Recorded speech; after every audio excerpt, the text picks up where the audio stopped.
በማንም ሰው ጓዳ አትግባ። እነዛ የሚኖሩት ሚሊዮነር አሉ፣ ምን አገባ ይኖሩ።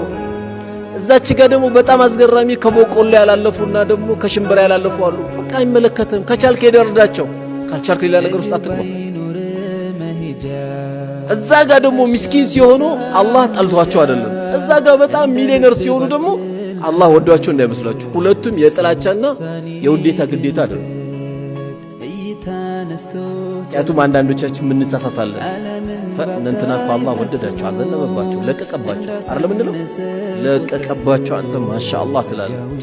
አንተ አላወቅም እንጂ መልቂያማ እሳት ይሆናል የተሸከሙት። ስንት ቤት አስለቅሰው ያን ብር እንዳመጡት አላህ ነው የሚያውቀው፣ አንተ አታውቀውም። ያንተን ጸጋ የምታውቀው ነገው መልቂያማ ነው። አንተ አላህ ያዋለልን ጸጋ የምታውቀው ዛሬ አይደለም፣ ነገ የው መልቂያማ ነው የምታውቀው። ስለማንም ፎቅ፣ ስለማንም መኪና፣ ስለማንም ብር አንተ አይመለከትም። አላህ የው መልቂያማ የሰው ልጆች አራት ነገር ሳይጠይቁ አያልፉም ተብሏል።